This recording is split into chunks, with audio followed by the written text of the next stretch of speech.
1900 ಗಿಡ ಇದೆ. ಇದೊಂದು 50 ಲಕ್ಷ ರೂಪಾಯಿ ಅಷ್ಟು ಆದಾಯ ಬಂದಿದೆ, ಖರ್ಚೆಲ್ಲ ಕಳೆದ. 1 kg ಕೂಡ ಕೆಲವು ಕಾಯಿಗಳು ಬಂದಿರತಕ್ಕಂಥದ್ದು ಕೂಡ ನೋಡಬಹುದು ನೀವು. ಇದು ನಮ್ದೆಲ್ಲ ಜೈನ್ ಕಂಪನಿದು. ಟಿಶ್ಯೂ ಕಲ್ಚರ್ ಸಸಿಯನ್ನ ಹಾಕಿದ್ರೆ ಬಹಳ ಒಳ್ಳೇದು. ಈ ಬೆಳೆಯಲ್ಲಿ ಈ 4.5 ಎಕರೆಗೆ ಒಂದು 75 ರಿಂದ 80 ಲಕ್ಷ ಅಷ್ಟು ಆದಾಯ ಬರ್ಬೋದು ಅಂತಕ್ಕಂಥ ನಿರೀಕ್ಷೆ ಇದೆ. ನಮಸ್ಕಾರ. ನಾವು ಏನಂದ್ರೆ ದಾಳಿಂಬೆಯನ್ನ ಬೆಳೆದಿದ್ದೀವಿ. ಇದು ಹಾಕಿ 3 ವರ್ಷ ಆಗಿದೆ. 2 ಫಸಲನ್ನ ದಾಳಿಂಬೆನ ತೆಗೆದಿದ್ದೀವಿ. ಅಂದ್ರೆ ಇದು 3 ವರ್ಷ ಗಿಡನಾ ಸರ್? ಇದು 3 ವರ್ಷದ ಗಿಡ.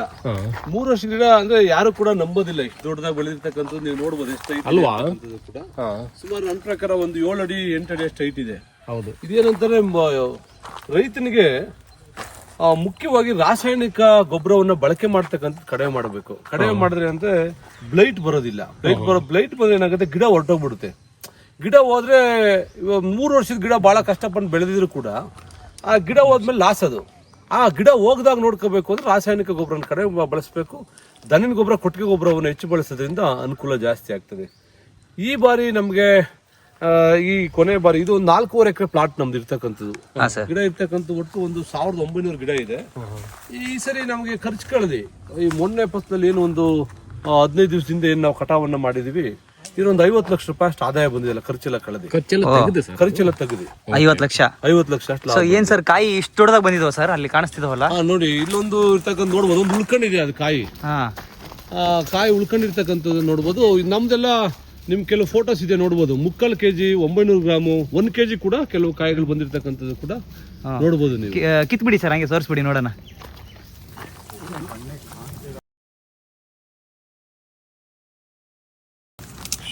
ಓ, ಇಷ್ಟೊಂದು ದೊಡ್ಡದು. ಎಲ್ಲ ಇದಕ್ಕಿಂತ ಇನ್ನ ದೊಡ್ಡದು ಇರ್ತಕ್ಕಂಥ ಕೂಡ. ಹೌದಾ ಸರ್? ಕೆಲವು ಫೋಟೋಸ್ ನೋಡಬಹುದು ನೀವು ಅದನ್ನ. ಅದನ್ನ 1 kg 900 ಗ್ರಾಮು, ಮ್ಯಾಕ್ಸಿಮಮ್ ನಮ್ದೆಲ್ಲ 800 ಗ್ರಾಮ್ ಅಷ್ಟು ಸೈಜ್ ಇತ್ತು ಒಂದೊಂದು ಕಾಯಿ ಸರ್. ಹೌದೌದು, ಒಂದೊಂದು ಕಾಯಿ ಇರ್ತಕ್ಕಂಥದ್ದು. ಸರ್, ಇದನ್ನ ಈಗ ದಾಳಿಂಬೆ ನಾವು ನಮ್ಗೇನು ಗೊತ್ತಿಲ್ಲ, ಹೊಸದಾಗಿ ಹಾಕ್ಬೇಕು. ಸೊ ಯಾವ ರೀತಿ ಹಾಕೊಂಡ್ರೆ ಸ್ವಲ್ಪ ಚೆನ್ನಾಗಿ ಬರುತ್ತೆ ಸರ್ ನಿಮ್ ತರ? ನೋಡಿ, ನಾವು ಇದು ನಮ್ದೆಲ್ಲ ಜೈನ್ ಕಂಪ್ನಿದು. ಮಹಾರಾಷ್ಟ್ರದಲ್ಲಿ ಇರ್ತಕ್ಕಂಥದ್ದು ಟಿಶ್ಯೂ ಕಲ್ಚರ್ ಸಸಿ ನಮ್ದು. ಇದು ಟಿಶ್ಯೂ ಕಲ್ಚರ್ ಸಸಿಯನ್ನ ಹಾಕಿದ್ರೆ ಬಹಳ ಒಳ್ಳೇದು. ಏನಂದ್ರೆ ಅದು ಬ್ರೈಟ್ ಕಡಿಮೆ ಆಗ್ಬರುತ್ತೆ ಅಂತಕ್ಕಂಥದ್ದು. ಮತ್ತೆ ಈಲ್ಡ್ ಚೆನ್ನಾಗಿ ಬರುತ್ತೆ. ಈಲ್ಡ್ ದಪ್ಪ ಬರ್ತಕ್ಕಂಥದ್ದು ಮತ್ತೆ ಸೈಜ್ ಬರ್ತಕ್ಕಂಥ ಕ್ವಾಲಿಟಿ ಬರೋದ್ರಿಂದ ರೇಟ್ ಕೂಡ ಕ್ವಾಲಿಟಿ ಮೇಲೆ ರೇಟ್ ಜಾಸ್ತಿ ಆಗ್ತಕ್ಕಂಥ. 1 kg ಮೇಲೆ 20 ರೂಪಾಯಿ 30 ರೂಪಾಯಿ ಅಷ್ಟು ಜಾಸ್ತಿ ಸಿಗ್ತದೆ ನಮಗೆ. ಮತ್ತೆ ಎಲ್ಲವೂ ಕೂಡ ಹೊರಗಡೆ ಪಾರ್ಸಲ್ ಹೋಗ್ತಕ್ಕಂಥದಕ್ಕೆ ಹಾಕ್ತಾರೆ ಕಾಯಿ ಸೈಜ್ ಇದ್ರೆ. ಮತ್ತೆ ಗಿಡ ಬ್ರೈಟ್ ಜಾಸ್ತಿ ಬರೋದಿಲ್ಲ. ಇದು ಮೇಜರ್ ಸಮಸ್ಯೆ ಏನಂತಂದ್ರೆ, ಬಹಳ 2-3 ವರ್ಷ ಕಷ್ಟಪಟ್ಟು ಬೆಳೆದಿರ್ತೀವಿ, ಅದು ಬ್ರೈಟ್ ಬಂದ್ರೆ ಗಿಡ ಹೊಂಟೋಗ್ಬಿಡುತ್ತೆ, ಹಂಗೆ ಒಣಗೋಗ್ಬಿಡುತ್ತೆ ಅದು. ಅಥವಾ ನಮ್ಮಲ್ಲಿ ನೀವು ನೋಡಬಹುದು, ಇಡೀ ಪ್ಲಾಟ್ 4.5 ಎಕರೆ ಪ್ಲಾಟ್ ಅಲ್ಲಿ ಎಲ್ಲೂ ಕೂಡ ಬ್ರೈಟ್ ಬಂದಿಲ್ಲ ನಮ್ದೆಲ್ಲ. ನಮ್ದೆಲ್ಲ ಹೋಗಿರೋ ಒಂದು 10 ಗಿಡ ಹೋಗಿರ್ಬೋದು 3 ವರ್ಷದಲ್ಲಿ. ಇದು ಯಾವ್ದು ಕೂಡ ಒಂದು ಗಿಡ ಕೂಡ ಹೋಗಿಲ್ಲ ನಮ್ದು. ಇನ್ನೂ ಒಂದು ಕಾರಣ ಹೋಗದೇ ಇರೋದಕ್ಕೆ, ಬಹುಶಃ ನಾವು ಇದರಿಂದ ಮೊದಲು ನೀಮ್ ಹಾಕಿದ್ವು. ಎಬ್ಬೇವು ಇಡೀ ಪ್ಲಾಂಟ್ ಪೂರ್ತಿ ಎಬ್ಬೇವಿತ್ತು 4.5 ಎಕರೆನು. ಆ ಎಬ್ಬೇವಿದ್ದರಿಂದ ಭೂಮಿ ಮೇಲೆ ಬಹುಶಃ ಬೇವಿನ ಎಲೆ ಮತ್ತು ಬೇವಿನ ಕಾಯಿ ಅದೆಲ್ಲ ಬೇವಿನ ಗೊಬ್ಬರ ಇದ್ದಿದ್ರಿಂದ ಬಹುಶಃ ಆ ಥರದ್ದು ಏನು ಕಾಯಿಲೆ ಬಂದಿಲ್ಲ ನಮಗೆ. ಈ ಬಾರಿ ನಾವು ನಿರೀಕ್ಷೆ ಇಟ್ಕೊಂಡಿರ್ತಕ್ಕಂಥದ್ದು ಏನು, ಈ ಸರಿ ಕಟಿಂಗ್ ಒಂದು 15 ದಿವಸ ಇವಾಗ ರೆಸ್ಟಲ್ಲಿ ಇದೆ ಗಿಡ. ಇನ್ನೊಂದು 15 ಡೇಸ್ಗೆ ಕಟಿಂಗ್ ಸ್ಟಾರ್ಟ್ ಮಾಡ್ತೀವಿ. ಕಟಿಂಗ್ ಸ್ಟಾರ್ಟ್ ಮಾಡಿದ್ರೆ ಈ ಬೆಳೆಯಲ್ಲಿ ನಮ್ಮ ಪ್ರಕಾರ ಅನ್ಕೊಂಡಿರ್ತಕ್ಕಂಥದ್ದು ಹೆಚ್ಚು ಕಡಿಮೆ ಒಂದು ಈ 4.5 ಎಕರೆಗೆ ಒಂದು 75 ರಿಂದ 80 ಲಕ್ಷ ಅಷ್ಟು ಆದಾಯ ಬರ್ಬೋದು ಅಂತಕ್ಕಂಥ ನಿರೀಕ್ಷೆ ಇದೆ. ಸೊ ಕಟಿಂಗ್ ಅಂದ್ರೆ ಹೇಗೆ ಸರ್? ಇದನ್ನ ಬಂದು ಈಗ ಮತ್ತೆ ಕಟ್ ಮಾಡ್ತೀರಾ ಹೇಗೆ ಸರ್? ಅಲ್ಲ, ಇದನ್ನ ಬಂದು ಈ ಪೂರ್ತಿ ಏನು ಸ್ಟೆಮ್ ಇದೆಯಲ್ಲ, ಸ್ಟೆಮ್ ದಪ್ಪ ಇರೋವರೆಗೂ ಕೂಡ ಕಟಿಂಗ್ ಮಾಡ್ತಕ್ಕಂಥದ್ದು ಮಾಡ್ತಾರೆ ಅವರು. ಈ ಸ್ಟೆಮ್ ನೀವು ನೋಡ್ಬೋದು. ಸ್ಟೆಮ್ ದಪ್ಪ ಇದ್ರೆ ಏನಂದ್ರೆ ಆ ಸ್ಟೆಮ್ ಅಲ್ಲಿ ಕಾಯಿ, ಆ ಕಾಂಡ ಏನು ಸ್ಟೆಮ್ ಅಲ್ಲಿ ಇದೆಯಲ್ಲ, ದಪ್ಪ ಇರೋ ಸ್ಟೆಮ್ ಅಲ್ಲಿ ಕಾಯಿ ಬಿಟ್ರೆ ಸೈಜ್ ಬರುತ್ತೆ. ಹಂಗಾಗಿ ಇದು ಕಟಿಂಗ್ ಮಾಡ್ತಕ್ಕಂಥದ್ದು. ಸೊ ಕಟಿಂಗ್ ಬಂದ್ಬಿಟ್ಟು ನಾವು ಕಾಯಿ ಕಿತ್ತ ಮೇಲೆ ಮಾಡ್ತಾ ಮಾಡ್ಬೇಕು. ಅಂದ್ರೆ ಸಣ್ಣ ಗಿಡ ಆದ್ರೆ ಆ ಗಿಡ ಡೆವಲಪ್ಮೆಂಟ್ ಮಾಡ್ಲಿಕ್ಕೆ ಕಟಿಂಗ್ ಅನ್ನ ಮಾಡಿಸ್ತಕ್ಕಂಥದ್ದು ಮಾಡ್ತೀವಿ. ಇವಾಗೆಲ್ಲ ಮಾಡಿಸ್ತಕ್ಕಂಥ ಕಾಯಿ ಕಟಾವ್ ಬಿಡ್ಬೇಕಲ್ಲ, ಹಂಗಾಗಿ ಇದನ್ನೆಲ್ಲ ಒಳಗಡೆ ವಾಟರ್ ಕಡ್ಡಿ ಆಗಿರ್ಬೋದು, ಮತ್ತೆ ಸುಳಿ ಕಡ್ಡಿ ಆಗಿರ್ಬೋದು, ಈ ತರದೆಲ್ಲವೂ ಕೂಡ ಸ್ಟೆಮ್ ದಪ್ಪ ಇರೋವರೆಗೂ ಕೂಡ ಕಟಿಂಗ್ ಮಾಡಿಸ್ತೀವಿ. ಈಗ ತುಂಬಾ ಜನ ಆಕ್ಚುಲಿ ದಾಳಿಂಬೆ ಹಾಕಿ ನಷ್ಟ ಆಯ್ತು ಹಂಗೆ ಹಿಂಗೆ ಅಂತಿರ್ತಾರೆ. ನೀವು ಏನ್ ಅಂತೀರಾ ಸರ್? ಇಲ್ಲ, ನಷ್ಟ ಆಗ್ಲಿಕ್ಕೆ ಸಾಧ್ಯನೇ ಇಲ್ಲ. ಬಹುಶಃ ಅವ್ರದ್ದು ಗಿಡ ನಷ್ಟ ಆಗಿದೆ ಅಂತಂದ್ರೆ ಗಿಡ ಬಹುಶಃ ಜಾಸ್ತಿ ವಿಲ್ಟ್ ಬಂದಿರ್ಬೋದು ಅನ್ಸುತ್ತೆ ನನ್ನ ಪ್ರಕಾರ. ನಷ್ಟ ಆಗ್ಲಿಕ್ಕೆ ಸಾಧ್ಯನೇ ಇಲ್ಲ. ಇವಾಗ ಅವರೇಜು ನಮ್ 4.5 ಎಕರೆಯಲ್ಲಿ 1900 ಗಿಡಕ್ಕೆ ನಮ್ದು 45 ಟನ್ ಬಂದಿತ್ತು. 45 ಟನ್ ಬಂದಿದ್ರಿಂದ ಅದು ಏನು ಪಾರ್ಸಲ್ ಹೋಗೋಕಾಯಿ 45 ಟನ್ ಬಂದಿತ್ತು. ಇನ್ನು ಬೇರೆ ಬೇರೆ ಸಣ್ಣ ಪುಟ್ಟ ಬಿ ಗ್ರೇಡ್ ಅದೆಲ್ಲ ಬೇರೆ ಬಂದಿದ್ದು. ಸೊ ಅದೆಲ್ಲ ಖರ್ಚೆಲ್ಲ ಹೋಗಿ ನಮ್ಗೆ ಉಳಿದಿದೆಯಲ್ಲ ನಮ್ಗೇನೆ. ಇವಾಗ ನಾವು 125 ರೂಪಾಯಿ ರೇಟನ್ನು ಕೊಟ್ಟಿದ್ವಿ ನಾವು. ಹಾ ಸರ್. ನಮ್ದು ಕಡಿಮೆ ರೇಟ್ ಆಕ್ಚುಲಿ 180 ರೂಪಾಯಿ ಇತ್ತು ನಾವು ಕೊಡೋ ಒಂದು ತಿಂಗಳು ಮೊದಲು.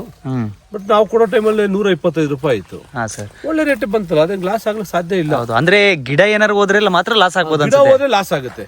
ನಾವು ರೈತರಿಗೆ ಹೇಳ್ತಕ್ಕಂಥ ಒಂದೇನೆ, ಯಾರು ಹೊಸ್ತ ಪಾಪ ಮಾಡ್ಬೇಕು ಅಂತ ಇದ್ರೆ ತುಂಬಾ ಆದಾಯ ಇದೆ ಅಂತಕ್ಕಂಥ ಮಾಡ್ತಕ್ ಹೋಗ್ತಕ್ಕಂಥವ್ರಿಗೆ, ವಿದ್ಯಾವಂತರಿಗೆ, ಏನು ಯುವಕರು ಯಾರಿದ್ದಾರೆ, ಏನು ನಾವು ದಾಳಿಂಬೆ ಬೆಳಿಬೇಕು ಅಂತಕ್ಕಂಥವ್ರಿಗೆ ಹೇಳ್ತಕ್ಕಂಥದ್ದು, ಒಂದು ಭೂಮಿಯನ್ನ ಫಲವತ್ತತೆಯನ್ನ ಬಹಳ ಚೆನ್ನಾಗಿ ಕಾಪಾಡ್ಕೊಂಡಿರ್ಬೇಕು.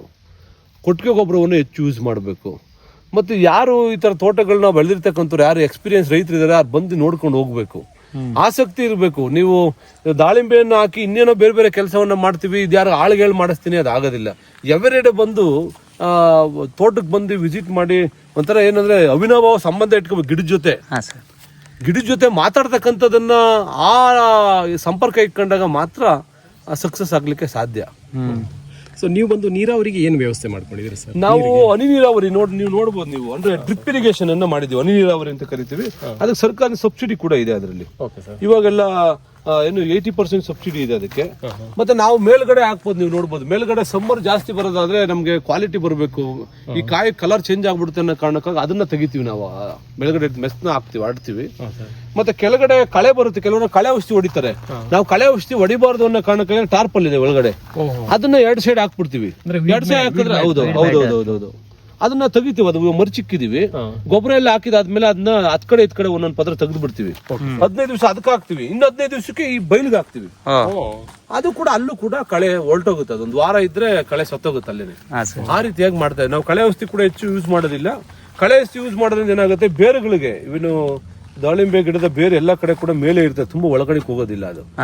ಅದಕ್ಕೆ ನೇರವಾಗಿ ಬೇರುಗಳ ಮೇಲೆ ಪರಿಣಾಮ ಬೀರೋದ್ರಿಂದ ವಿಲ್ಡ್ ಜಾಸ್ತಿ ಆಗ್ತಕ್ಕಂಥ ಪ್ರಮಾಣ ಹೆಚ್ಚಾಗ್ತದೆ. ನಮ್ಮಲ್ಲಿ ಬಹುಶಃ ಅದು ಕೂಡ ಕಾರಣ ಇರ್ಬೋದು, ನಮ್ದು ಗಿಡ ಹೋಗದೆ ಇರೋದಕ್ಕೆ ಅದು ಒಂದು ಕಾರಣ ಇರ್ಬೋದು. ಅಂದ್ರೆ ಕಳೆ ಔಷಧಿ ಹೊಡೆದೇ ಇರ್ತಕ್ಕಂಥದ್ದು ಕೂಡ. ಈಗ ಕಾಯಿ ಕಿತ್ತಾಗಿದೆ ಸರ್, ಈಗ ಗೊಬ್ಬರ ಯಾವಾಗಿಂದ ಕೊಡ್ತಾರೆ ನೆಕ್ಸ್ಟ್? ಈಗ ಹೂವು ಮತ್ತೆ ಕಾಯಿ ಇಲ್ಲ ಇವಾಗ್ಲೇನೆ, ಇವಾಗ ಇಮಿಡಿಯೇಟ್ ಆಗಿ ವಾರದಲ್ಲಿ ಸ್ಟಾರ್ಟ್ ಮಾಡ್ತೀವಿ ನಾವು.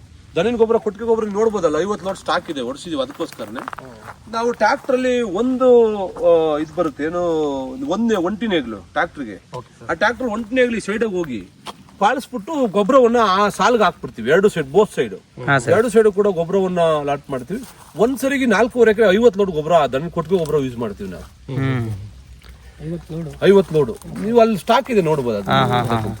ಅದೇ ನ್ಯಾಚುರಲ್ ಗೊಬ್ಬರ ಹಾಕೋದ್ರಿಂದ ಇಷ್ಟು ಚೆನ್ನಾಗಿ ಬಂದಿದೆ. ಇದು ಎಷ್ಟು ಹೈಟ್ ಇದೆ ಇದು, ಯಾರು ಕೂಡ ನಂಬ್ಲಿಕ್ಕೆ ಸಾಧ್ಯ ಇಲ್ಲ. ಇದು 3 ವರ್ಷದ ಗಿಡ ಅಂತಕ್ಕಂಥ ಯಾರು ಕೂಡ ಕೇಳಿದ್ರು ಕೂಡ ನಂಬೋದಿಲ್ಲ. ಆಮೇಲೆ ಗಿಡಕ್ಕೆ ಸಪೋರ್ಟ್ ಆಗಿ ಇನ್ನೂ ಒಂದು ಕ್ವಾಲಿಟಿ ಇದೆ, ಅದು ಅವಾಗ್ಲಿಂದನೂ ಹಂಗೆ ಇದೆ. ಅದು ಏನಂದ್ರೆ ನಾವು ಸಣ್ಣ ಗಿಡ ಹಾಕಿದ್ವಲ್ಲ, ಗಿಡ ಹಾಕಿದಾಗ ಇಟ್ಟಿರ್ತಕ್ಕಂಥದ್ದು ಬೇವುದು ಕಡ್ಡಿ ಆಗಿರೋದ್ರಿಂದ ಅದು ಸತ್ತಿಲ್ಲ. ಅದು ಹಂಗೆ ಸಪೋರ್ಟ್ ಇವಾಗ ಹಂಗೆ ಇದೆ, ಅದು ತೆಗೆದಿಲ್ಲ ಅಷ್ಟೇ. ಅದ್ರೆ ಸಣ್ಣ ಗಿಡ ಹಾಕಿದಾಗ, ಟಿಶ್ಯೂ ಗಿಡ ಹಾಕಿದಾಗ ಅದು ಅಳ್ಳಾಡುತ್ತೆ, ಗಾಳಿಗೆ ಆಗೋದ್ರಿಂದ ಅದು ಕಸಿ ಪ್ರಾಬ್ಲಮ್ ಆಗುತ್ತೆ ಅಂತ ಹೇಳಿ ಆ ಕಡ್ಡಿ ಸಪೋರ್ಟ್ ಉಳಿದ್ವು ನಾವು ಅವಾಗ.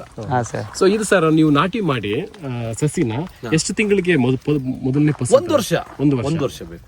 1 ವರ್ಷಕ್ಕೆ ಫಸ್ಟ್ ಫಸಲು ತಗೋಬಹುದು 1 ವರ್ಷಕ್ಕೆ ನಾವು. ಸೊ ನೀವು 3 ವರ್ಷ ಆಗಿದೆ, 2 ಫಸಲು ತಗೊಂಡು. ಹೌದು. ಆಮೇಲೆ ಮೇಜರ್ ಆಗಿ ಇನ್ನೊಂದೇನು ಅಂತಂದ್ರೆ, ಈ ಗಿಡ ಹೋಗ್ಬಾರ್ದು ಅಂದ್ರೆ ಲ್ಯಾಂಡ್ಸ್ಕೇಪಿಂಗ್ ಇಳಿಜಾರು ಪ್ರದೇಶ ಮಾಡಬೇಕು. ಮಳೆ ನೀರು ಬಿದ್ದಂತ ನೀರು ನಿಲ್ಬಾರ್ದು ಎಲ್ಲೂ ಕೂಡ. ನೀರ್ ನಿಂತ್ರೆ ಈ ಬಾರಿ ನೀರ್ ನಿಂತ್ರೆ ನೆಕ್ಸ್ಟ್ ಇಯರ್ ಗಿಡ ಹೋಗುತ್ತಲ್ಲಿ. ಸೊ ಅದಕ್ಕೆ ನಿಮ್ದು ಹೈಟ್ ಅಲ್ಲಿ ಇದೆ, ಇದೆಲ್ಲ ಡೌನ್ ಅಲ್ಲಿ ಇದೆ ಸರ್. ಮತ್ತೆ ಈ ಗಿಡ ನಮ್ಮ ಭೂಮಿ ಲ್ಯಾಂಡ್ಸ್ಕೇಪಿಂಗ್ ಕೂಡ ನಾವು ಇಳಿಜಾರು ಮಾಡಿದೀವಿ, ಪೂರ್ತಿ ಲ್ಯಾಂಡ್ಸ್ಕೇಪಿಂಗ್ ನ ಇಳಿಜಾರು ಮಾಡಿದೀವಿ. ಎಲ್ಲೇ ನೀರ್ ಬಿದ್ರು ಕೂಡ ಒಂದು ಡ್ರಾಪ್ ನೀರು ಕೂಡ ಇರೋದಿಲ್ಲ, ಮಳೆ ನೀರು. ಆಮೇಲೆ ಮಳೆ ನೀರು ಜಾಸ್ತಿ ಹಿಡ್ಕೊಂತವ್ರೆ ಆ ಟಾರ್ಪಲ್ ಬಿಚ್ತೀವಿ ನಾವು, ಟಾರ್ಪಲ್ ಬಿಚ್ಚಿ ಹಾಕ್ಬಿಡ್ತೀವಿ ನಾವು. ಆ ಮಳೆ ನೀರು ಅವಾಗ ಬುಡಕ್ಕೆ ಮತ್ತೆ ಮತ್ತೊಂದು ಯಾವುದೇ ನೀರು ಬೀಳೋದಿಲ್ಲ. ಬಿದ್ದಿದ್ ನೀರು ಬೈಲಿಗೆ ಬರುತ್ತೆ, ಬೈಲ್ ನೀರು ಹೊರಟೋಗುತ್ತೆ, ಸರಾಗಿ ಹೊರಟೋಗುತ್ತೆ. ಸೊ ಈಗ ದಾಳಿಂಬೆ ಯಾರಾದ್ರೂ ಹೊಸದಾಗ ಹಾಕೋರಿಗೆ ನೀವು ಹೇಳೋದು ಏನಾದ್ರು ಟಿಪ್ಸ್ ಅಂದ್ರೆ ಏನ್ ಹೇಳ್ಬೋದು ಸರ್? ನೋಡಿ, ಇದು ಆದಾಯ ಬರ್ತದೆ, ಎಲ್ಲರೂ ಕೂಡ ಮಾಡಬಹುದು, ದಾಳಿಂಬೆಯನ್ನ ಮಾಡಬಹುದು, ತುಂಬಾ ವರ್ಕ್ ಏನಿಲ್ಲ. ಆದ್ರೆ ಹೆಂಗ್ ಮಾಡ್ಬೇಕು ಅಂತಕ್ಕಂಥದ್ನ ಎಕ್ಸ್ಪೀರಿಯನ್ಸ್ ಇರೋ ರೈತರ ಹತ್ರ ಹೋಗಿ, ತೋಟಕ್ಕೆ ಹೋಗಿ ಖುದ್ದು ತಿಳ್ಕೊಳ್ಬೇಕು. ಆಮೇಲೆ ಡಾಕ್ಟರ್ ಸಜೆಸ್ಟ್ ಕೂಡ ಮಾಡ್ತಾರೆ, ಕೆಲವರು ಬಂದು ತೋಟಕ್ಕೆ ಅವ್ರಿಗೆ ಏನೊಂದು ತಿಂಗಳಿಗೆ ಇಷ್ಟು ಫೀಸ್ ಅಂತ ಫಿಕ್ಸ್ ಮಾಡಿದ್ರೆ ಒಂದು ವಿಸಿಟ್ಗೆ ಇಷ್ಟು ಅಂತಂದ್ರೆ ಅವ್ರು ಕೂಡ ಡಾಕ್ಟರ್ ಕೂಡ ಸಜೆಸ್ಟ್ ಮಾಡ್ತಾರೆ. ಮತ್ತು ದಾಳಿಂಬೆ ಹಾಕಕ್ ಮೊದಲು ಮಣ್ಣು ಪರೀಕ್ಷೆಯನ್ನ ಮಾಡಬೇಕು, ನಮ್ಮ ಮಣ್ಣಿಗೆ ಇದು ಸೂಕ್ತ ಆಗಿದೆಯಾ ಇಲ್ಲ ಅಂತಕ್ಕಂಥದ್ದು. ಮತ್ತೆ ಎರಡನೇದು ಲ್ಯಾಂಡ್ಸ್ಕೇಪಿಂಗ್ ಕೂಡ ಇಳಿಜಾರು ಪ್ರದೇಶದಲ್ಲಿ ಇರ್ಬೇಕು. ಸ್ವಲ್ಪ ಇದು ಹೆಚ್ಚು ನೀರು ಕೇಳೋದಿಲ್ಲ ದಾಳಿಂಬೆ. ಎಲ್ಲರೂ ತಪ್ಪು ಕಲ್ಪನೆ, ಅದು ನೀರು ಬಹಳ ಬೇಕಾಗುತ್ತೆ ಹಾಗೆ ಅಂತ. ಅದು ಆಕ್ಚುಲಿ ಡ್ರೈ ಏರಿಯಾದಲ್ಲೇ ಬಹಳ ಒಳ್ಳೇದಿದು, ತುಂಬಾ ಬಿಸಿಲಿಗೆ ಇದ್ರೇನೆ ಒಳ್ಳೇದಿದು ಬರ್ತಕ್ಕಂಥದ್ದು, ದಾಳಿಂಬೆ ಬರ್ತಕ್ಕಂಥದ್ದು. ಸೊ ಆ ಕಾರಣಕ್ಕೆ ಮತ್ತೆ ತೋಟದಲ್ಲಿ ಹೆಚ್ಚು ಸಮಯ ಕಳೆಯ ಅಂತವ್ರು ಬೆಳೆದ್ರೆ ಒಳ್ಳೇದು, ಲಾಭದಾಯಕವಾದಂತ ಬೆಳೆ ಇದು. ಹೌದು. ಈಗ ಸಾಮಾನ್ಯವಾಗಿ ದಾಳಿಂಬೆ ಬೆಳಿಬೇಕಾದ್ರೆ ಏನ್ ಸಮಸ್ಯೆಗಳು ಬರ್ಬೋದು ಸರ್ ರೈತರಿಗೆ? ಒಂದು ಮೇಜರ್ ಆಗಿ ಬರ್ತಕ್ಕಂಥ ಸ್ವಲ್ಪ ಆರ್ಥಿಕವಾಗಿ ಸ್ವಲ್ಪ ಹೆಚ್ಚು ದುಡ್ಡು ಬೇಕಾಗುತ್ತದೆ ಅಂತಕ್ಕಂಥದ್ದು ಕ್ರೂಷಿಯಲ್ ಆಗಿ. ಮತ್ತು ಟೆಕ್ನಾಲಜಿಯನ್ನ ಬಳಸ್ಕೊಳ್ಬೇಕು. ಔಷಧಿ ಹೊಡಿಲಿಕ್ಕೆ ಟ್ರಾಕ್ಟರ್ ತಗೊಳ್ಬೇಕು, ಟಿಲ್ಲರ್, ಮತ್ತೆ ಬೂಮರ್ ಬೇಕು, ಮತ್ತೆ ಡ್ರಿಪ್ ಇರಿಗೇಷನ್ ವಾಟರ್ ಕಟ್ಟದ್ ಮಾಡಬಾರ್ದು, ಡ್ರಿಪ್ ಇರಿಗೇಷನ್ ಗೆ ಸಬ್ಸಿಡಿ ಸಿಗ್ತದೆ, ಅದನ್ನ ಬಳಸ್ಕೊಳ್ಬೇಕು. ಮತ್ತೆ ಏನು ಡೆವಲಪ್ಮೆಂಟ್ ಕಾಂಪೌಂಡ್ ಮಾಡ್ಲಿಕ್ಕೆ ಎಲ್ಲ ಬೇಲಿಯನ್ನು ಹಾಕ್ಲಿಕ್ಕೆ ಕೂಡ ಬ್ಯಾಂಕ್ ಅಲ್ಲಿ ಲೋನ್, ಸಬ್ಸಿಡಿ ಲೋನ್ ಸಿಗ್ತದೆ, ಟ್ರಾಕ್ಟರ್ ಕೂಡ ಲೋನ್ ಸಿಗ್ತದೆ. ಮತ್ತೆ ನಮ್ಮ IAHR ಅಂತ ಹೇಳ್ಬಿಟ್ಟು ಹೆಸರುಗಡದಲ್ಲಿದೆ, ಅವರು ಕೂಡ ಡಾಕ್ಟರ್ಸ್ ಹೋಗಿ ಏನೇ ಡಿಸೀಸ್ ಬಂದ್ರೆ ಮತ್ತೊಂದೇನೇ ಬಂದ್ರು ಕೂಡ ಅವ್ರು ಕೂಡ ಇಮಿಡಿಯೇಟ್ ಆಗಿ ಅವ್ರ ಸಹಾಯ ತಗೋಬಹುದು. ನಾವು ಅವ್ರ ತೋಟಕ್ಕೂ ಬರ್ತಾರೆ, ಅವ್ರು ಹೋಗಿ ಅಲ್ಲೇ ಪರೀಕ್ಷೆಯನ್ನ ಕೂಡ ಮಾಡಬಹುದು, ಮಣ್ಣು ಪರೀಕ್ಷೆಯನ್ನ ಕೃಷಿ ಇಲಾಖೆಯಿಂದ ಮಾಡಿಸಬಹುದು. ಇದು ಸರ್ಕಾರದಿಂದ ಬಹಳ ಸೌಲಭ್ಯಗಳು ಕೂಡ ಇವಾಗಿದೆ.